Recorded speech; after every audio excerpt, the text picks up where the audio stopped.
My name is Dan Shearer. I'm the editor of the Green Valley News and the Santa Rita Sun, and we've got our candidates here for Arizona Corporation Commission. One of those boring but important races. Particularly this year, it's very important. My job is to tell you a little bit about what they do, and then to introduce our moderator. The commission, as you know, sets the rates for utilities. They set it for gas, electric, water. Did you also know that they oversee the railroad crossings? They oversee power line sightings. They look at securities regulation. Also, a big part of their job is to make sure that they're being fair to businesses and that they're being fair to the customers. Okay, and that's probably the most important part of what we'll be talking about today. Okay, your moderator, who I will get to in just a minute, is Dylan Smith. He is the publisher and editor of TucsonSentinel.com. I met Dylan shortly after the shooting of Gabrielle Giffords back in 2011, and he and I have been on TV and radio quite a bit together, and I've learned that he has my favorite trait in a journalist. Besides being fair and objective, he is a very, very hard worker. He's a good choice for your moderator, Dylan Smith.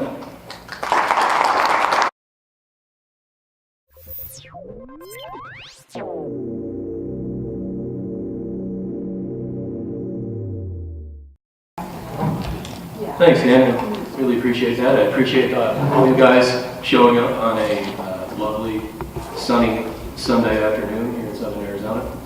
And welcome to this, not really a forum, not really a debate, hopefully just a spirited discussion amongst these Democratic primary candidates for the Arizona Corporation Commission.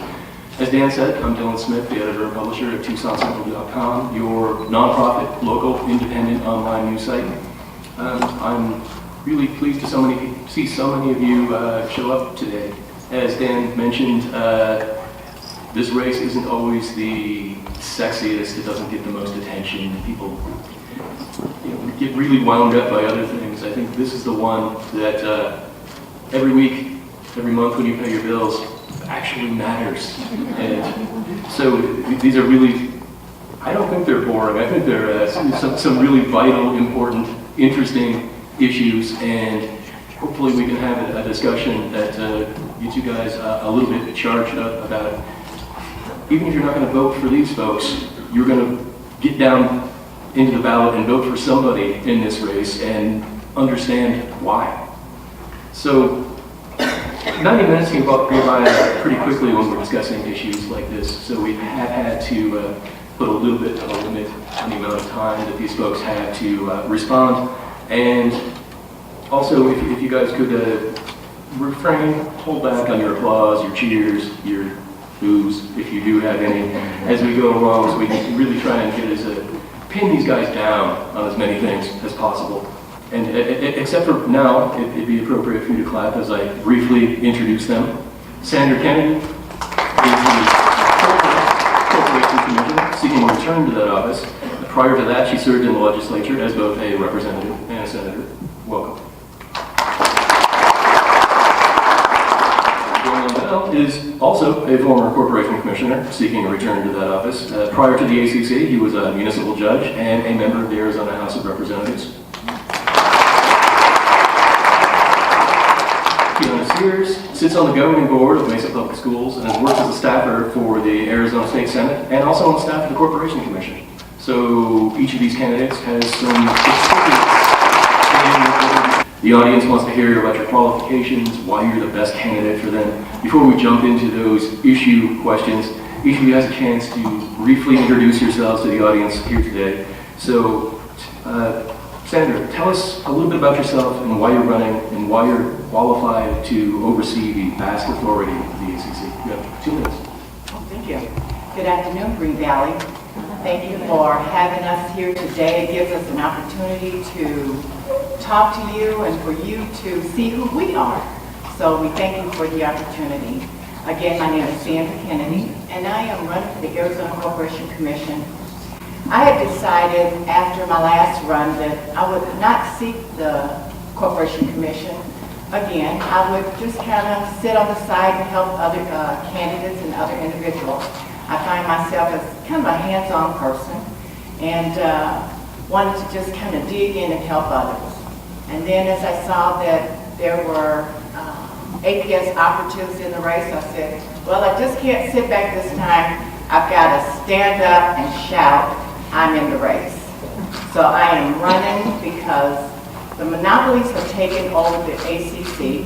I have dubbed it the Corruption Commission, not the Corporation Commission.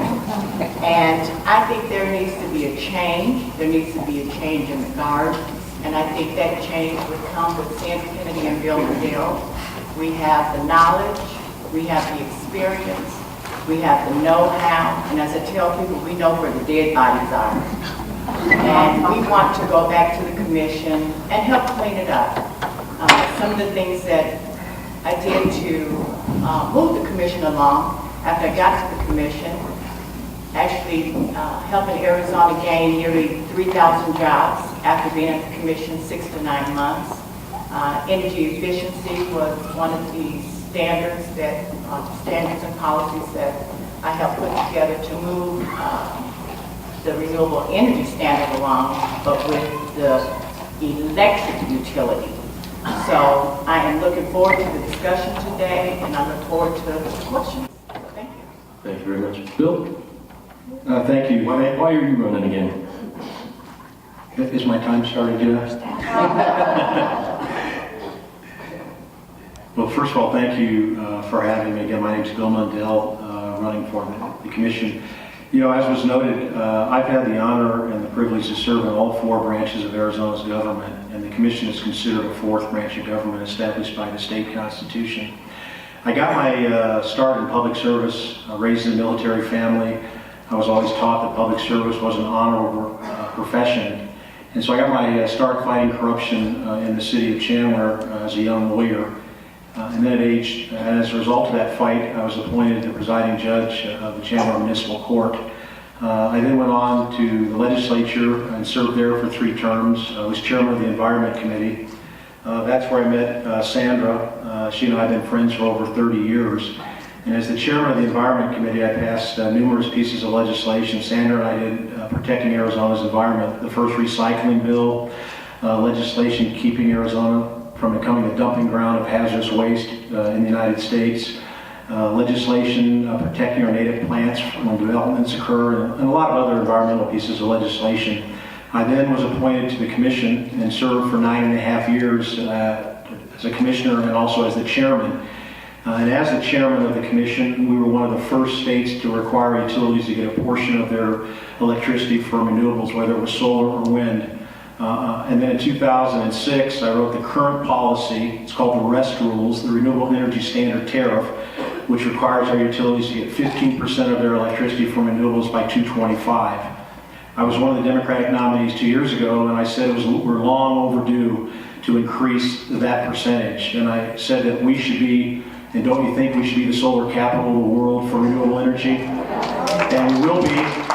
We will be if you elect Sandra Kennedy and I to the commission. So thank you very much for participating with us today. Thank you, Bill. Kiana Sears, why are you running and what do you want to accomplish? Hello, Green Valley. My name is Kiana Sears, and I'm running for the Corporation Commission because I believe in protecting the ratepayers. To do water cases, solar cases, and all the other cases that come before the Corporation Commission and the Utilities Division. So I had many years of disappointment when I saw our commissioners rule against the public interest. And it was a hard decision to give up my livelihood, my benefits. Government employees get great benefits, healthcare, all those things. But I decided enough was enough because my father is a disabled veteran, so he taught me a lot about sacrificing service. And I have a hard-working mother who showed me that I can do anything if I work hard enough. So I decided to run clean, to talk about honesty, integrity, and transparency, and actually implement that, which I've been doing in all my life. I'm a Mesa School Board member, so one of the most important things to me is the future of Arizona. I have daughters, and one of them has asthma, and she's an asthma sufferer. So it's important that we have clean air. It's also important that we have clean water and lower energy bills August and September. August and September is when we have among the highest rates but it's also when all students in Arizona start school, K through 12 and college students. With all the sunshine that we have, we can reduce our rates by harnessing solar and help all consumers. That's what I'm here for. I'm an NAACP member. I'm also a member of the Anti-Defamation League. So fighting for economic and social justice is a big part of my background. I've also started off as a social worker, so when it comes to working in communities and for us, that's what I do. I step up and fight for causes that are difficult, putting it all on the line. Thank you. So every 2 years, I try to jump up and down and let people know how they might be overlooking what I think is a very important race. The Arizona Corporation Commission is perhaps the most powerful elected body in the state. I really think that the Commission's decisions are those that have the most direct impact on our day-to-day lives, certainly more than the governor or individual legislators. So let's take a few minutes to talk about that, sort of a Corporation Commission for Dummies. Why is the ACC so important? What does it do that directly affects people? And why should people pay attention to this race? Bill Mundell, you have 2 minutes. Well, thank you. As I said in my opening, the Commission is considered a fourth branch of government established by the state constitution, one of only 7 states, and one of only 13 states where the commissioners are elected statewide. It's like running for governor or attorney general. For those of you that are new to Arizona, in other states it's called the Public Utilities Commission or the Public Service Commission. And the Commission has about 15 functions that it's responsible for. And the way I describe it is, I say, if you turn on lights or your air conditioner, if you cook with natural gas, if you cross a railroad track, if you buy gasoline at a gas station, if you invest in stocks or bonds, if you use a landline, if you're concerned about whether we have fossil fuel plants or solar plants in the state of Arizona, and whether and where your massive transmission lines are sited, then the Corporation Commission has had an impact on your life. I don't claim this. One of my colleagues, former Commissioner Mays, who's now a professor of sustainability at ASU, said that the Commission is the most powerful entity in state government that most people know little or nothing about. And I use the word entity again. I know I'm repeating myself a little bit, but it's considered a fourth branch of government, which means that this wacky legislature that we have can't take away its authority by passing a law. Only the people of Arizona can do that by changing the Constitution. And the fact that the commissioners are elected in those other 37 states, they serve at the pleasure of the governor. And obviously, with being elected, we have total independence, and the governor can't tell us what to do. So I'll leave some of the other functions to my colleagues up here on the dais to talk about, and leave them something to talk about. Thank you. The mission for the Corporation Commission is clean water, actually protecting us, ensuring that we have energy and that we have reliable utilities across our entire state. So when you look at the infrastructure of water, right now it's decaying all around the state, so it's important that we put pressure. The thing that I'd like to talk to us about, when I say us, the average person, is we have the power to actually go down and pressure our commissioners to do the right thing. But I asked you, one, to elect me, because I will stand up and fight for you no matter what company that opposes our right, whether it's APS, whether it's EPCOR, whether it's TPP or TRICO, because it is our right to have renewables, have reliable, and most of all, lower bills. That's one of my hot button things, because I came to Arizona because of the opportunity to have lower bills. So there's a consumer services division that gets overlooked, that is not that active right now. We have a right as consumers to activate that particular department so our voices could be heard, and not only that, acted upon. I remember one time Sun City, a neighborhood that happens in Maricopa County, came down in the bus loads against a decision that was happening. Our commissioners pulled that rate increase and tabled it because we showed up. So the Corporation Commission has 12 to 15 functions, but it's about us, the people. And that's why I asked you to let me to fight and actually put out information about what we can do to lower our bills and get renewable energy. Thank you. So Bill talked about the line sighting committee, the pipeline and railroad safety division, and he talked about the securities division. So I'll go through just about the remaining areas that the commission oversees. There are nearly 300 small water and wastewater companies that the commission oversees, they regulate. Corporations division. If you want to start a business, you have to go to the corporations division to file the paperwork. They will okay your paperwork so that you can start up your business or start up a foundation. Utilities division. Within the utilities division, they have a consumer affairs office. And yes, the consumer affairs office works very, very well. When you have a complaint, you can take your complaint directly to the consumer affairs office. A hearing division and legal division, and I think I've covered just about all that was left. Thank you. Thank you. It's continually dumbfounding to me we're not leading the world in solar energy, especially here in Tucson, but everywhere in Arizona. Both in developing better systems, in manufacturing, and the actual production of solar energy. What role can the Corporation Commission play in bolstering Arizona's solar power sector? Sandra, you have 90 seconds. There are 37 states that have renewable energy standards. Arizona's is the lowest, unfortunately. And when you think about the other states who are number one, and those of you who have heard me before, you already know the answer. Is there anybody in the room who can tell me which state is number one when it comes to solar and renewable energy? Just anybody. Marion. There you go. Well, it is New Jersey and not Arizona. We have sun consistently. We ought to be putting it to work here. When I got elected to the commission, one of the things that Paul Newman and I did was we wanted to make Arizona the solar capital of the world. So we worked to change Arizona. Was there a fight? Yes, because the monopolies don't want it. They want to continue with fossil fuel. And I say, let's make the change with solar energy, and let's create some jobs, and let's change the environment.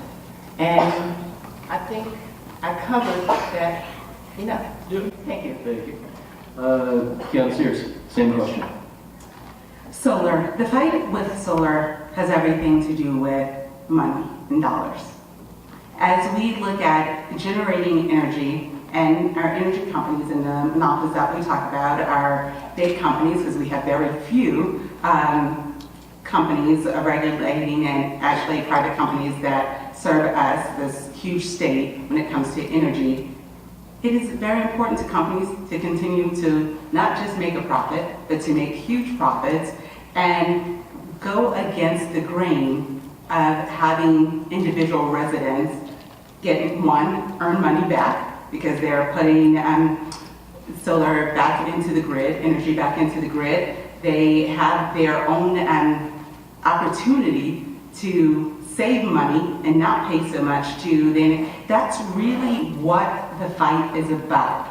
That's why it's so important that you elect someone like me who will advocate every single day that we have solar, push for solar, but not just say let's have solar, but I know policy. I'm very versed in energy and regulatory policy to make sure that I'm writing things that will stay and stick when it comes to the future of solar, when it comes to the actual panels themselves, and that there isn't disparity among the people when it comes to solar. What does the commission do about solar, and why is that so important? Well, what they can do is they can increase the 15% that that I wrote, in 2006. It's been over 12 years. So the commission has the authority to increase it to 50%, 60%, whatever the commissioners decide. It's the commissioners that decide solar policy in Arizona, not the staff that works there. The commissioners have the final say. And I would agree it's follow the money. And why aren't we the solar capital of the world? Because in the last two election cycles, in 2014 and 2016, the biggest utility in the state, APS, Pinnacle West, has spent millions to elect commissioners that are anti-solar. They spent $3 million against Sandra, at least in 2014, to beat her, and they spent between $4 and $10 million to beat me in 2016. Why did they do that? Because we had a history of standing up to them.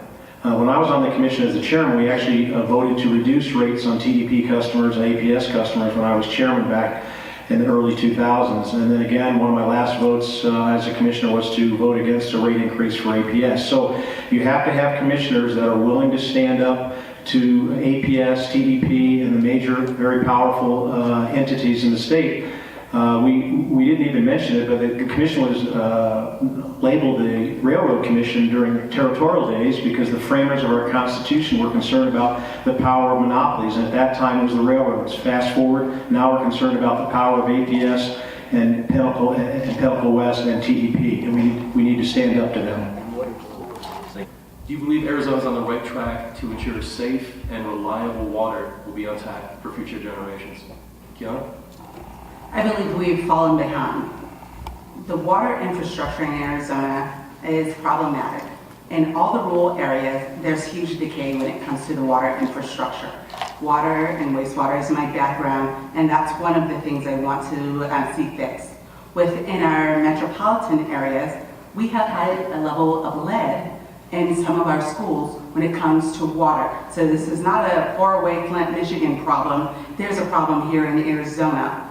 Also, we have been fortunate enough in Maricopa County to, on the Water Conservation District, to elect 3 progressive Democrats that we could actually work with. The Corporation Commission, the Arizona Department of Water Equality, and the Arizona Department of Water, ADQ, that also the Arizona Department of Environmental Equality. We can actually work together with multiple agencies and also our tribal brothers and sisters to actually tap into aquifers that are available, that have water resources that we have not built and tapped into, because we haven't worked cordially to let our native tribal lands have water companies themselves that we could actually use and work and actually serve an additional 1.5 million customers, as well as water conservation. It's important that we shut down all of these corporations that are doing water farming in the form of pecans and alfalfa. Thank you. As we mentioned earlier, the commission regulates between approximately 300 private water and sewer companies, many of them very big. And the commission has jurisdiction over the rates that customers of those companies pay. The primary jurisdiction over the things that we're discussing is the Department of Water Resources. That's what it's called, the Department of Water Resources. But the commissioners, when setting rates, can encourage conservation. And when I was on the commission, we did that with what's called tiered rates, meaning that you pay less per gallon on the first gallons of water that you use. And if you get over a certain amount, it differs for every water company, then you pay more per gallon. That encourages people to conserve. It also encourages businesses to conserve if you're paying more after a certain quantity of water that you're using. And that's the jurisdiction that the commission has. These other state agencies have different jurisdiction, and I believe we can use the bully pulpit, working together with all the stakeholders to solve our problem going forward. But that's the jurisdiction the commission has over setting rates as opposed to some of the other things that have been discussed. Same question. Well, Arizona is in a very bad drought, and the question you've raised is a $400 million question. about what do we do about water. And as Bill stated, the issues that have been raised are regulated by the Department of Water Resources. What I have stated in past is we have the ability as commissioners, when companies come before us asking for new infrastructure, new or repair on current infrastructure, is to talk about conservation. Truly, we are in the desert and we need to think about conservation. And we have the ability as commissioners to implement conservation on every utility, water and wastewater company that comes to the commission that we oversee. So thank you. Thank you. Let's spend just a little bit of time talking about wastewater because that's also under the Commission's purview. What issues do we face in that area and how do you propose the ACC to tackle them? Sandra? What I foresee when we're talking about water and wastewater, the Commission regulates nearly 300 small water companies, small water and wastewater companies, and we have an opportunity to do conservation, and that's one of the things that I have vowed to do when I get back to the Commission, is to strongly urge conservation and work with stakeholders to do it. Same thing, Bill. Well, you know, I should have probably said it earlier when I was answering the previous question, but one of the things that, as we talked about, the Commission has jurisdiction over is the siting of power plants. And fossil fuel plants use a boatload of water, massive quantities of water. And so if we have solar plants as opposed to natural gas or coal plants, that is a way to conserve our precious water in Arizona. And I should have mentioned that earlier. That is even though it's not regulating the private water and sewer companies, when I was on the Commission, we denied a power plant near south of Kingman because it was going to drain the Big Sandy River. And so there's a way to conserve when it comes to siting power plants. Anything to add on wastewater, Kiana? As been alluded to, when it comes to policy, the corporation commissioners decide through what's called a CCNN, a means and necessity certification. They decide whether companies can come in and actually do forms and have access to our water and different things like that. So the corporation commissioners do have the opportunity to stop on companies that are actually using our water. And when it comes to wastewater, it's so important that most people have heard gray water. It's so important that we actually use that, especially on our golf courses, and conserve. And a quick follow-up. You mentioned pecan farms, and that's maybe, that drew a little bit of a reaction in this community. You want to expand on that a little bit? Yes, as I talk about my background in water and wastewater, it's looking at applications that come before you to allow companies that come into Arizona and take advantage of Arizonans and Arizona's natural resources. It's time that companies pay the price to do business here, and if they paid the price, they would conserve, because right now, they're not paying the price. We as the consumers are talked to about consuming and actually conserving before companies are. It's time that we have companies pay the price for doing business here.